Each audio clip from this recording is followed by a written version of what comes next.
দেখুন, নেতাজি সুভাষচন্দ্র বসু প্রত্যেকটি জাতীয়তাবাদী মানুষের অন্তরের অন্তঃস্থলে তার কালোজয়ী সত্তা নিয়ে প্রতিষ্ঠিত। নেতাজি নেতাদের নেতা। নেতাজি সুভাষচন্দ্র বসু ভারতবর্ষে উপস্থিত থাকলে এভাবে ক্ষমতার হস্তান্তর হতো না। রাজনৈতিক মতপার্থক্য থাকতে পারে, কিন্তু নেতাজি তার কালোজয়ী সত্তাকে নিয়ে সমস্ত কিছু উত্তরণ ঘটিয়ে দিয়েছেন। নেতাজি সুভাষচন্দ্র বসুকে নিয়ে মানুষের আবেগ যদি আহত হয়, তার জন্য পার্টি চিন্তা ভাবনা করবে। এমপি এমএলএ যদি এ ধরনের কাজ করেন, দলের সংসদীয় বোর্ড আছেন, সর্বোচ্চ নেতৃবৃন্দ বিষয়টি দেখছেন এবং দেখবেন। দিকে দিকে প্রবল সমালোচনা, নিন্দার ঝড়, কিন্তু তারপরেও নিজের অবস্থানে অনড় রয়েছেন বিজেপি সাংসদ অনন্ত মহারাজ। মুখ্যমন্ত্রী গতকালই স্পষ্ট করে দিয়েছেন এবং তারপর গ্রেফতারি পর্যন্ত শুরু হয়েছে, একের পর এক এফআইআর রুজু হচ্ছে, কিন্তু তারপরেও নিজের মন্তব্যে অনড় অনন্ত মহারাজ। এবং এরই মধ্যে অনন্ত মহারাজকে দেওয়া যে বঙ্গবিভূষণ সম্মান তা কেড়ে নিল বিজেপির সরকার। উনি জানেন না কিছু। উনি এখানে হাউসে পাগড়ি পরে আসতেন, এইরকম ওর মাথায় কিছু নেই। তিনি বলছেন অনেক, ওনার কাছে অনেক ফ্যাক্টস রয়েছে। এটলির লেখা চিঠি রয়েছে, জওয়াহরলাল নেহরু লিখেছিলেন, ওয়ার ক্রিমিনাল নেতাজি সুভাষ বোস, এই ধরনের কাগজ তিনি আজকে নিয়ে এসেছিলেন। ওসব কাগজ কে দেখতে যাচ্ছে?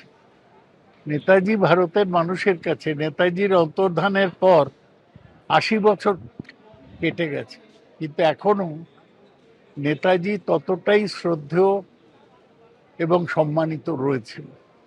এর মূল্য বিজেপি বলতে পারবে না, তার কারণ বিজেপির কেউ তো স্বাধীনতা সংগ্রামে জেলে যাননি।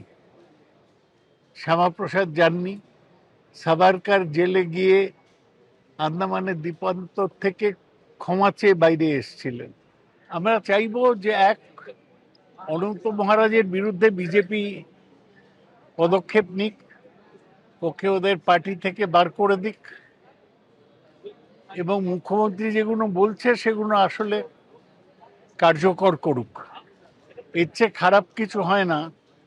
বিজেপি কুচবিহারের রাজবাড়ির একজনকে সাংসদ করলো, সে যা ইচ্ছে তাই নেতাজি সম্বন্ধে বলছে, এ তো সহ্যের অতীত। নেতাজি সম্পর্কে অনন্ত মহারাজ যে কথা বলেছেন সে সম্পর্কে মুখ্যমন্ত্রী অত্যন্ত সদর্থকভাবে যে বলিষ্ঠ মনোভাবের পরিচয় দিয়েছেন, তাতে আমরা রাজ্যবাসী প্রচণ্ড খুশি হয়েছে। আমরা এটুকু নিশ্চয়ই বলতে পারবো, নেতাজি সুভাষচন্দ্র বসু এবং বাংলার এবং বাঙালি শুধু নয়, দেশবাসীর মধ্যে যে আত্মিক যোগ, একে যথার্থভাবে যদি সঠিক সময় মুখ্যমন্ত্রী পদক্ষেপ নিয়ে এদেরকে শায়েস্তা করতে পারেন, তাহলে বাংলার মানুষ তাকে ধন্য ধন্য করবেন এবং আমাদের বিশ্বাস শুভেন্দু অধিকারী এটা করতে সক্ষম হবে। নেতাজিকে যেভাবে ধারাবাহিকভাবে অপমান করে এসেছেন অনন্ত মহারাজ, তারপর তার বঙ্গবিভূষণ সম্মান কেড়ে নিল সরকার। তৃণমূল আমলে আপনারা জানেন বঙ্গবিভূষণ সম্মান দেওয়া হয়েছিল অনন্ত মহারাজকে, আর এবার সেই সম্মান তার থেকে কেড়ে নেওয়া হলো। নেতাজিকে যেভাবে অপমান করে চলেছেন অনন্ত মহারাজ, তারপর এই সম্মান তার থেকে কেড়ে নেওয়া হলো। তৃণমূল জমানায় অনন্ত মহারাজকে দেওয়া হয়েছিল এই বঙ্গবিভূষণ সম্মান, নেতাজি বিতর্কে সেই সম্মান কেড়ে নিল বিজেপি সরকার। 21শে ফেব্রুয়ারি এই সম্মান দেওয়া হয়েছিল অনন্ত মহারাজকে, আর 13ই আগস্ট তার থেকে এই সম্মান কেড়ে নিল বিজেপির সরকার।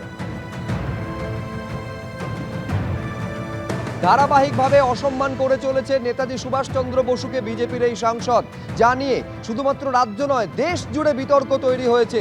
চারিদিকে ছিছি পড়ে গিয়েছে, নিন্দার ঝড় বয়ে যাচ্ছে, কিন্তু তারপরেও নিজের অবস্থানে অনড় রয়েছেন অনন্ত মহারাজ। আর এইবার বঙ্গবিভূষণ সম্মান তার থেকে কেড়ে নিল বিজেপির সরকার।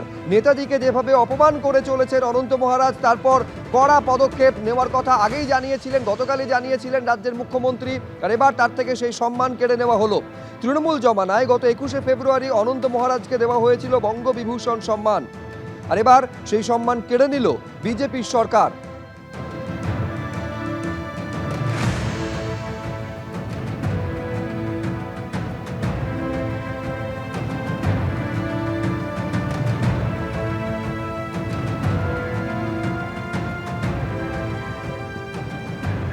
এবিপি আনন্দ, এগিয়ে থাকে, এগিয়ে রাখে।